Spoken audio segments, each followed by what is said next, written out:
45강입니다. 222쪽입니다. 우리가 진도를 많이 나갔죠.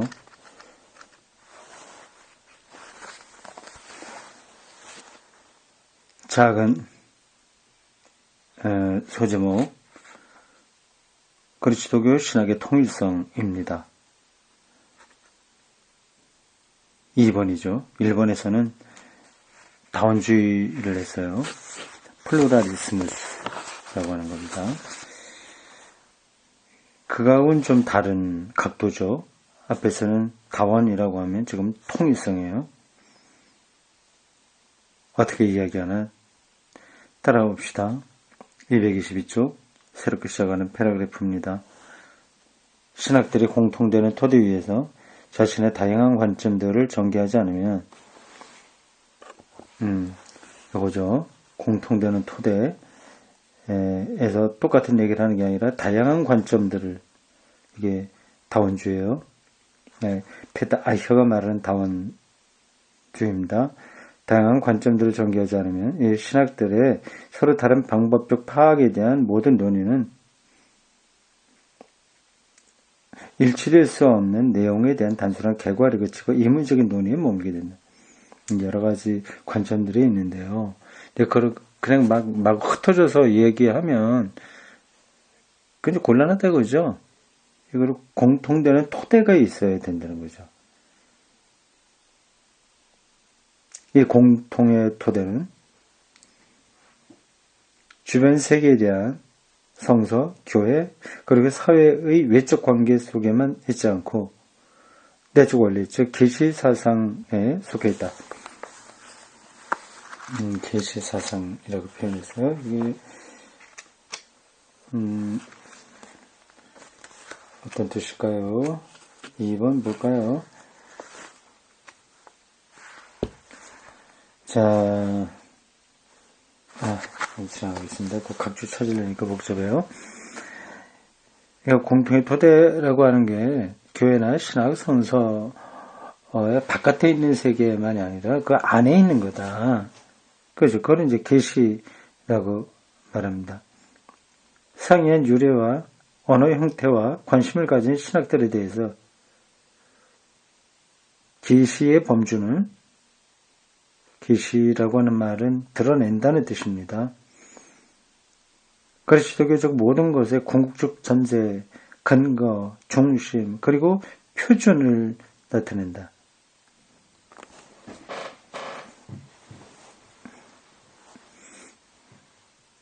그러나 성서도 교부들과 초기 중세의 신학도, 다시 한번요. 그러나 성서도 교부들과 초기 중세의 신학도 자신의 내용을 계시 개념 하나로 설명하지 않았다. 이 문장이 좀 이상해요. 토시가 이상하게 붙어 있습니다. 성서도 교부들과 중세의 신학도, 그러면 성서와 해야 되지 않겠어요? 성서와 교부들과 초기 중세 신학도 이렇게 될 것 같은데, 성서도에도 도가 붙고 중세 신학도에도 도가 붙어서 문장이 이상하게 전달됩니다. 어쨌든 성서, 교부, 중세 신학 이런 것들이 자기 내용을 계시 개념 하나로 설명하지는 않았다. 성서적으로 그리고 신학적으로 계시들은 신적 의지와 신적 현존이 드러나는 다른 많은 현상들과 다른 것이 아니다. 이게 참 감이 안 잡히죠. 계시 드러낸다. 보통 하나님의 말씀을 우리는 계시라고 얘기합니다. 그리고 자연 세계도 계시라고 얘기하죠. 그런 관점으로 보는 것을 계시론이라고 할 수 있습니다. 그러니까 계시가 따로 있는 게 아니라 성서, 차연 이런 것들하고 이렇게 다른 게 아니다라고 하는 거죠. 그러나 새롭게 발견되는 수많은 세계 종교들 앞에서, 학문적 이성의 광장에서, 그리고 현대의 종교 비판 앞에서 그리스도 신앙의 정당화는 모든 신학들로 하여금 많은 새로운 그리고 새로 발견되는 옛 전통들에 대해서 자기 전통의 근본적 경계를 긋게 했다. 예. 그렇죠. 기독교만 세계를 얘기하는 건 아니죠. 자연을 하나님의 자연계시라고 한다면 기독교만 자연을 얘기하는 건 아니지 않습니까? 물리학, 생물학도 자연을 이야기하고 다른 종교들은 나름대로 그걸 얘기하고 있는 거죠. 그러니까 도대체 기독교가 얘기하는 계시, 자연계시, 그리스도 계시, 성수 계시 이런 것들이 뭐냐 하는 것들을 엄격하게 구분해야 될 필요성이 있다는 뜻으로 보입니다. 현대신학은 예외 없이 계시신학으로 나타난다.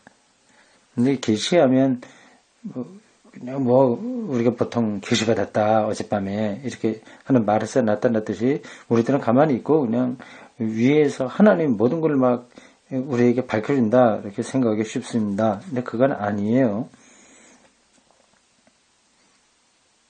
여기서 이 계시신학이라고 얘기하는 거는 그런 모든 인식 이런 것들도 결국은 하나님의 자기 드러내시는 사건에 포함된다. 그걸 얘기하는 거죠. 이것은 신이라는 표현의 신학적 사용이 독자적인 사상적 구성이나 독자적인 체계를 통해서 정의되지 않고 정의될 수도 없다는 것을 의미한다.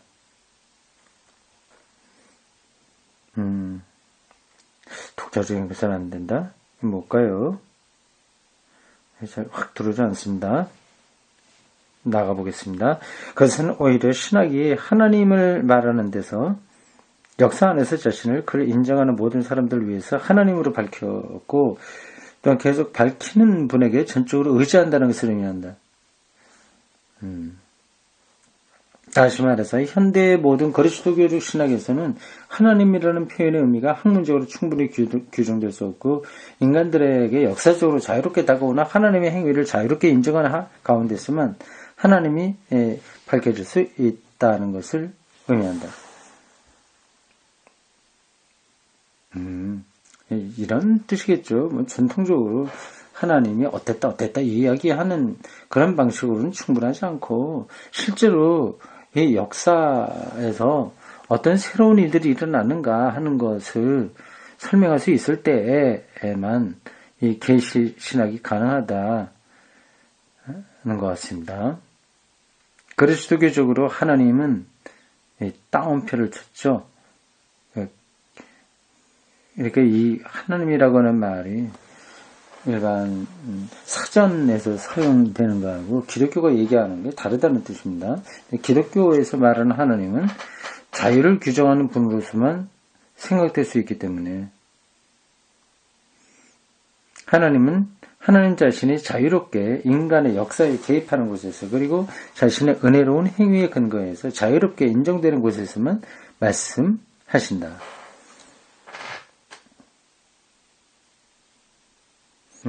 이런 것들이 여러 다원적인 신학을 공통되는 토대라고 하는 뜻입니다. 모든 현대 신학의 이러한 포괄적 통일성은 계시 사상의 네 요소를 통해서 자세히 규정될 수 있다. 그러니까 하나님 어떻게 얘기하든지 요 역사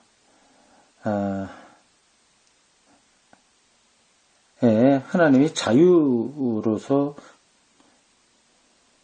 통치하시는 그거를 토대에 놔야 된다고 하는 거죠.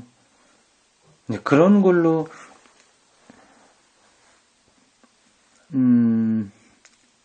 자기 신학적인 정당성이 확보되지 않으면 곤란하다 하는 거예요.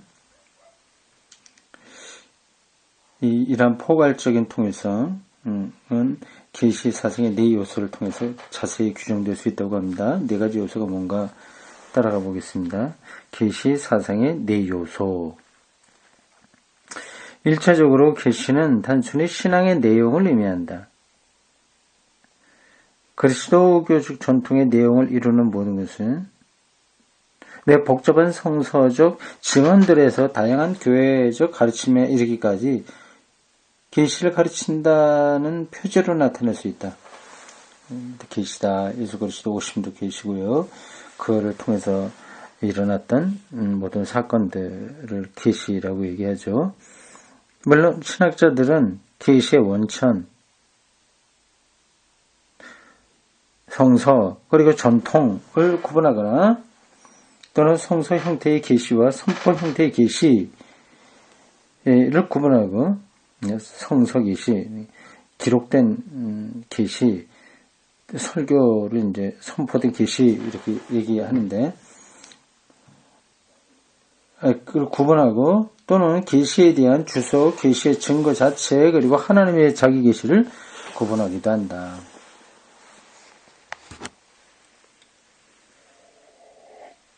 그러나 이 모든 구별들은 계시 내용의 형태들이다. 형태. 성서도 계시 하나의 형태고 가톨릭이 강조하는 이처는 교회 전통 이것도 계시의 형태고 개신교에서 강조하는 설교 이것도 하나의 형태다는 거죠. 형태는 그 내용이 다른 모양으로 나타날 수 있는 겁니다. 다른 모양으로 나타낼 수 있게 되는 거죠. 근데 그 내용이 중요하겠죠. 계시의 내용을 이처럼 서로 다르게 자세히 규정할수록 그리스도교 복음의 내용이 계시되었다고 하는 사실은 논란의 여지가 없게 된다. 계시의 성격 때문에 그리스도교 복음은 인간 이성이 지배권에서 벗어나게 된다. 하늘에서 펼쳐지는 거니까 우리 인간이 모든 걸 옳고 그런 거를 따져갖고 할 수 있다는 이성 절대주의 이건 아니라고 하는 거죠. 이게 자칫하면 무조건 믿으면 된다 그런 주장처럼 오해될 수 있습니다. 또 그건 아닌 거예요. 따라서 계시된 것은 인정되거나 배척될 뿐이고 주석됐고 주석되어야 된다. 그러나 그것은 내용적으로 변경되거나 논증되거나 이성적으로 교정될 수 없다. 내용이 바뀌면 안 된다. 그죠? 계시는 말씀의 성격을 지닌 하나님 자신의 행위를 알 수 있는 모든 다른 것들로부터 근본적으로 구분된다. 계시는 구분된다. 학문의 암과는 다르게 신앙의 암은 신학적 호기심이나 기술적인 지배권을 충족시키는 정보를 주지 않는다.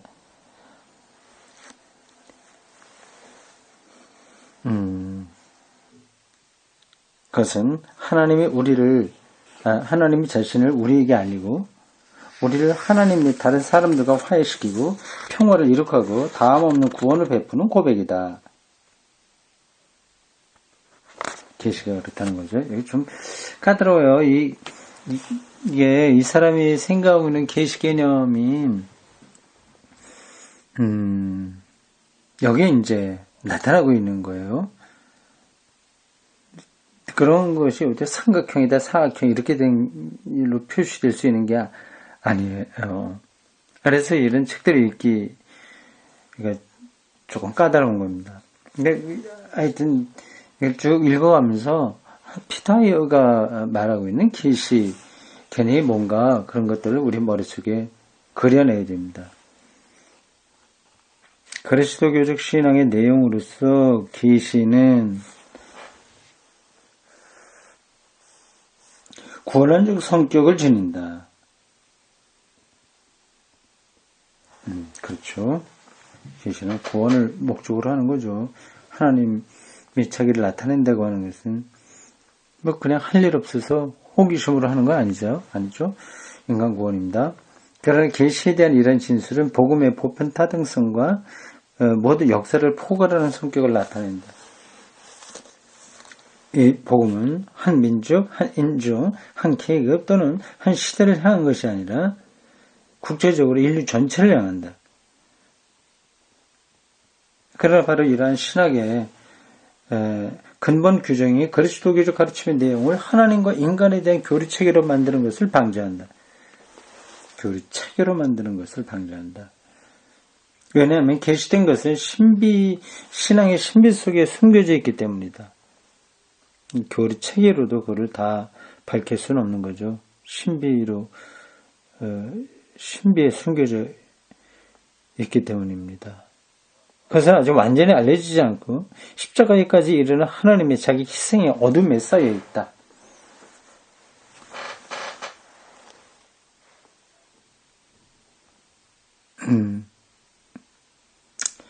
그렇죠. 십자가까지 이르는 하나님의 자기 희생이라는 어둠.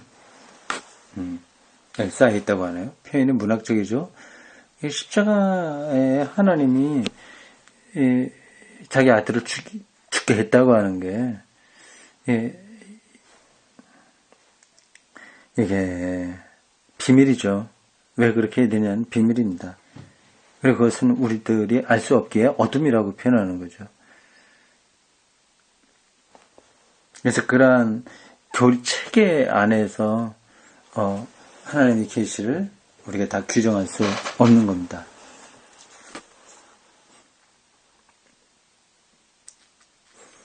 그 교리가 말하려고 하는 것이 뭔가를 찾아내는 게 핵심이겠죠. 이 복음의 내용이 계시로 남고 학문이 될 수 없다면 계시와 학문이 대비되고 있습니다. 계시로 남고 학문이 될 수 없다면 학문에 이성적으로 납득이 가야 되는 거거든요. 그런데 계시는 어둠 속에 있거든요. 그러니까 좀 상반되는 거죠. 만약에 그렇게 된다면 복음이라고 하는 게 그 십자가의 어둠 속에만 있고 학문적으로 납득하기 어렵다면 그 내용에 대한 이해는 지식 이상의 것이 되어야 된다. 지식은 논리적으로 다 납득이 되는 것을 가리킵니다. 이 특수한 내용은 특수한 이해 방식과 그 이해를 위한 특수한 능력을 요구한다. 그렇죠. 시를 이해하는데 자연 과학의 방식으로는 안 되는 거죠. 시를 이해하는 방식은 따로 있습니다. 그 비슷한 얘기예요. 계시에 대한 이러한 상황을 신앙이라고 한다. 그러나 모든 신앙에서 신앙은 인간 자신의 일이 아니라 하나님의 자유로운 선물로 파악된다. 다시 말해서 계시는 모든 신학의 내용을 규정할 뿐만 아니라 하나님이 자기 알리시는 것이니 계시는 모든 신학 내용을 규정할 뿐만 아니라 그 내용에 대한 신앙적인 이해를 인식론적으로 가능하게 한다. 믿음을 통해서 그걸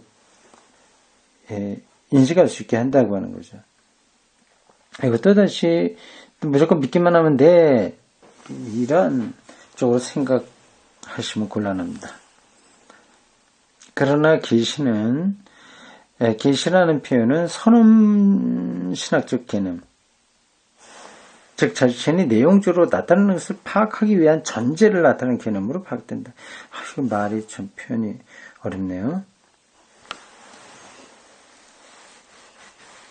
그러므로 모든 신학에 따르면 계시 자체가 우리의 계시 이해를 가능하게 하지 않으면 우리는 계시를 들을 수도 없고 이해할 수도 없다.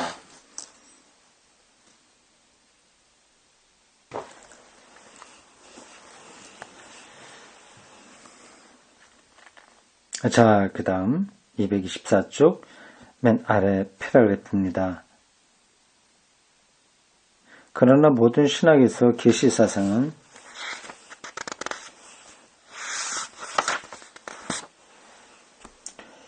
그 나름으로 그리스도교적 신앙의 내용과 신앙 인식의 전제를 규정할 뿐만 아니라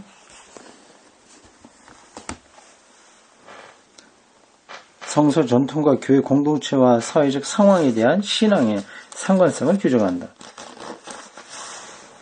이 계시를 믿고 증언하는 공동체로서 교회는 신학에게 신학의 재료를 제공할 뿐만 아니라 자신의 행위에 대한 해명과 준비와 비판의 과제를 부여한다. 그러나 하나님의 계시에 대한 증언으로서 성서는 모든 신학의 전제로 남는다. 성서는 신학의 전제로 남는다. 복음 전체를 계시로서 생각하는 신학은 전체로서 받아들이거나 배척해야 할 내용을 믿지 않는 사회와 대면시킨다.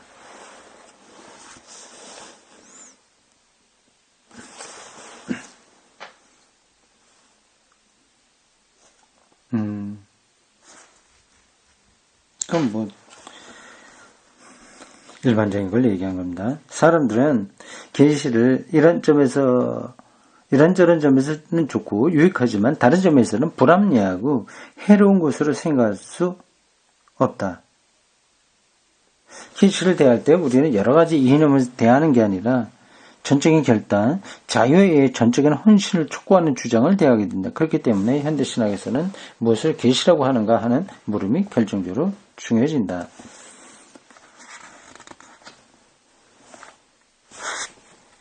뭐 네 가지 요소라고 했는데 지금 한 가지 말했나요? 어떻게 된 거예요? 세 가지를 다 했나 벌써? 요 파트는 도대체 복잡하네요. 앞에 것도 까다롭게 진행이 되는데 이거는 조금 더 어렵습니다. 계시 개념을 얘기하다 보니까. 그런데 전체적으로는 겁니다. 신학이 이게 다양하게 다원적으로 제시되어야 된다는 것을 작은 일본의 다원주의라고 하는 걸 얘기하지 않았습니까? 신학이 로마 가톨릭의 스콜라 철학에 근거한 토마스 아퀴나스의 전통 이런 데 머물러 있으면 안 된다.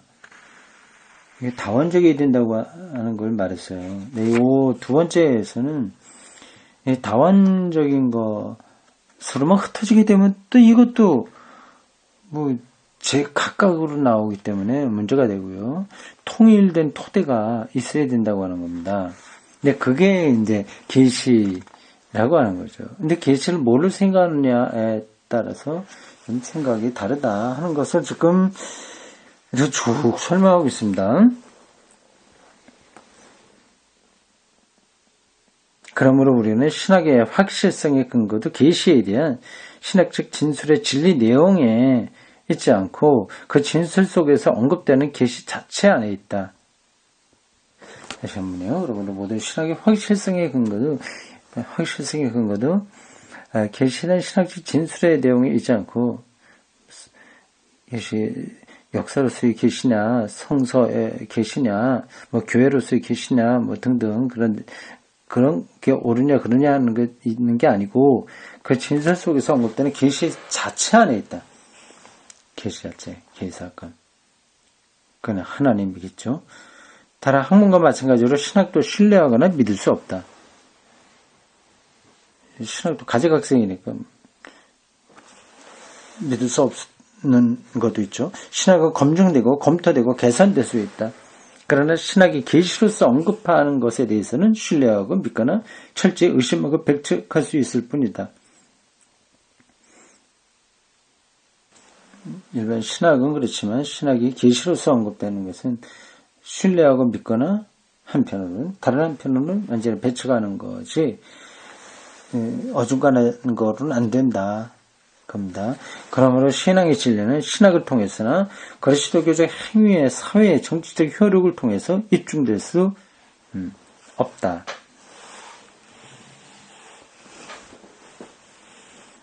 그 진리의 근거는 오직 하나님 자신의 약속, 하나님이 자기 헌신 속에 있으며 선포와 성사, 교회 안에서 벌어지는 의식들이에요. 성사와 봉사를 통해 전달되나 그의 말씀 속에 있다.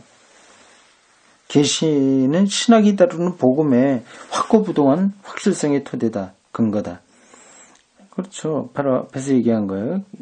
신학이 다원적이지만 그러나 그 토대는 계시다. 근데 그건 복음의 확고부동한 확실성을 가리키는 겁니다.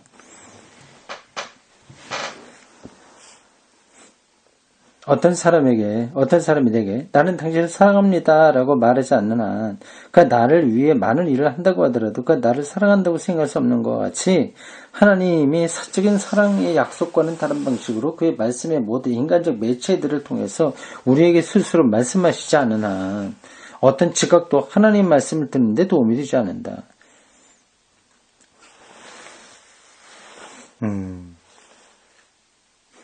이 세상이 살기 좋아졌다.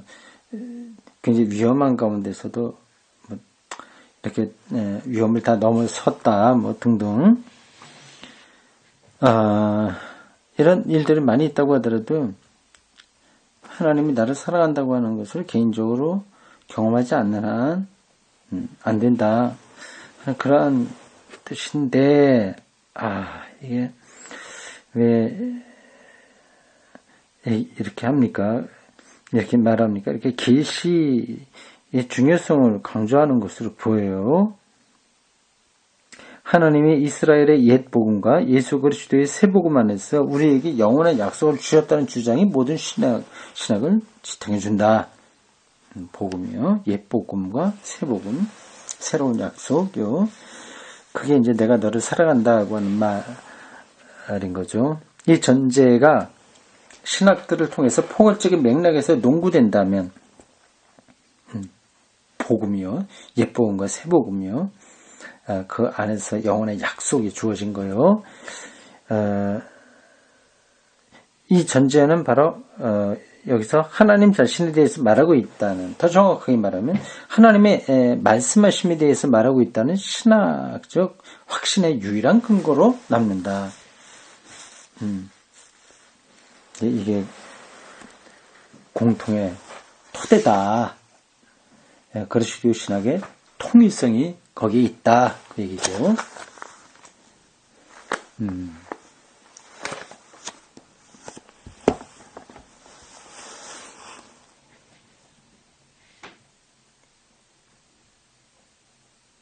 그 문장 다시 한번 읽어보겠습니다.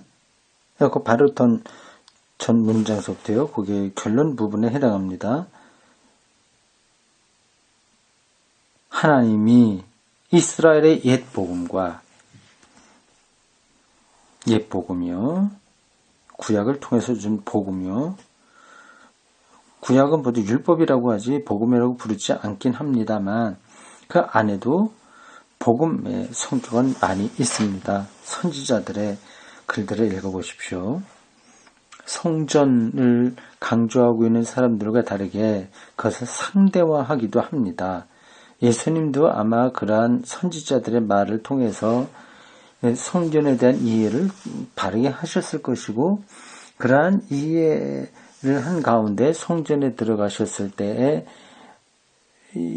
기도하는 집을 도둑의 소굴로 만들려고 하느냐 이런 말씀을 하시면서 장사하는 것들을 다 엎어치웠다고 하지 않습니까? 그러한 옛 복음에서 하나님의 계시를 예수님이 알게 된 거죠. 하나님이 이스라엘 옛 복음과 예수 그리스도의 새 복음 안에서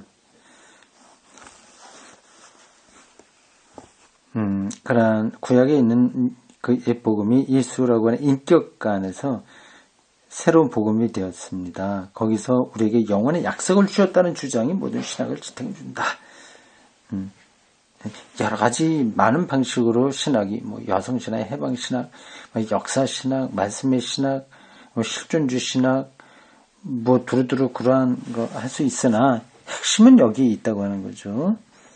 이런 전제가 신학들을 통해서 포괄적인 맥락에서 농구된다면 어떤 성격의 신학이든지 이거를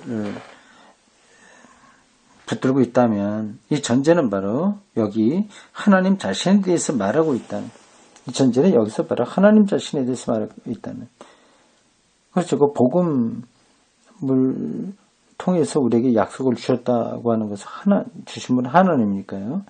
더 정확히 말해서 하나님의 말씀하심에 대해서 말하고 있다는 신학적 확신의 유일한 근거로 남는다. 이 전제에게 여러 유형의 신학에 놓여있는 유일한 근거다고 하는 겁니다. 이 전제는 옛복음과 새복음 안에서 우리에게 영원한 약속을, 그것은 곧 구원에 대한 약속을 주었다는 사실이죠. 여기까지 하겠습니다.